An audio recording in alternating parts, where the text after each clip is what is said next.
Assalamualaikum sahabat muslim.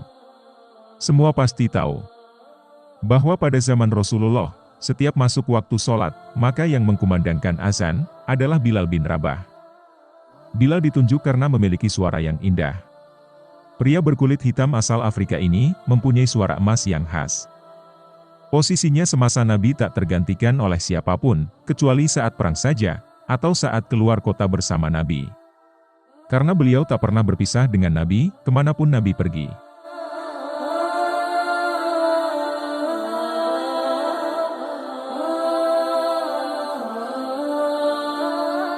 Hingga sepeninggal Nabi, pada awal 11 Hijriah. Semenjak itulah Bilal menyatakan diri, tidak akan mengumandangkan azan lagi. Ketika Khalifah Abu Bakar memintanya untuk jadi muazin kembali, dengan hati pilu Bilal berkata, "Biarkan aku jadi muazin Nabi saja.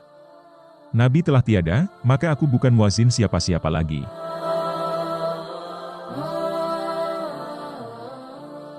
Abu Bakar terus mendesaknya, dan Bilal pun bertanya, "Dahulu, ketika engkau membebaskanku dari siksaan Umayyah bin Khalaf, apakah engkau membebaskanku karena dirimu, apa karena Allah?" Sayyidina Abu Bakar hanya terdiam. "Jika engkau membebaskanku karena dirimu, maka aku bersedia jadi muazinmu, tetapi, jika engkau dulu membebaskanku karena Allah, maka biarkan aku dengan keputusanku." Dan Sayyidina Abu Bakar pun, tak bisa lagi mendesak Bilal untuk kembali mengumandangkan azan.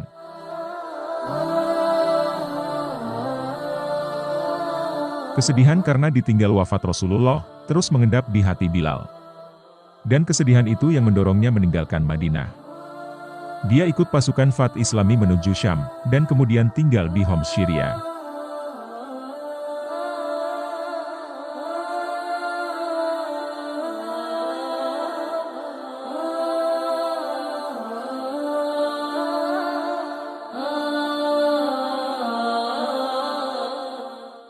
Lama Bilal tak mengunjungi Madinah, sampai pada suatu malam, Rasulullah hadir dalam mimpi Bilal, dan menegurnya.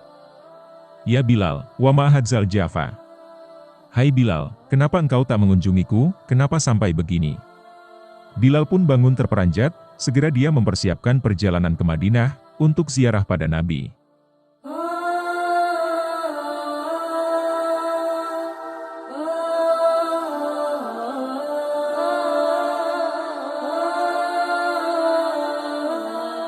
Setiba di Madinah, Bilal berseduh dan melepas rasa rindunya pada Rasulullah.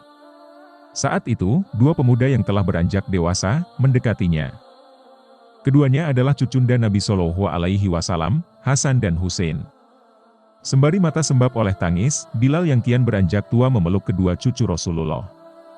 Salah satu dari keduanya berkata kepada Bilal, "Paman, maukah engkau sekali saja mengumandangkan azan buat kami?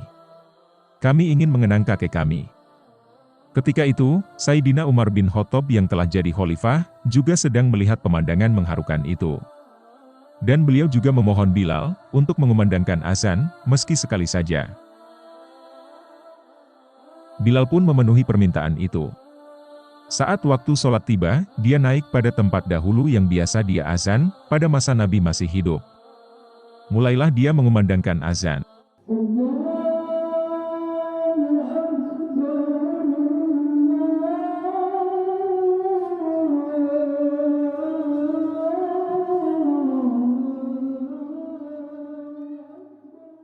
Mendadak seluruh Madinah senyap, segala aktivitas terhenti. Semua terkejut, suara yang telah bertahun-tahun hilang, suara yang mengingatkan pada sosok nan agung, suara yang begitu dirindukan kini telah kembali. Madinah pecah oleh tangisan. Semua menangis. Teringat masa-masa indah saat bersama Nabi. Sayyidina Umar bin Khattab, yang paling keras tangisnya. Bahkan Bilal sendiri pun, tak sanggup meneruskan azannya. Lidahnya tercekat oleh air mata yang berderai. Hari itu, Madinah mengenang masa saat masih ada Rasulullah. Tak ada pribadi agung yang begitu dicintai seperti Nabi. Dan azan itu, azan yang pertama sekaligus azan terakhirnya Bilal, semenjak Nabi wafat. Setelah itu, dia tak pernah bersedia lagi mengumandangkan azan.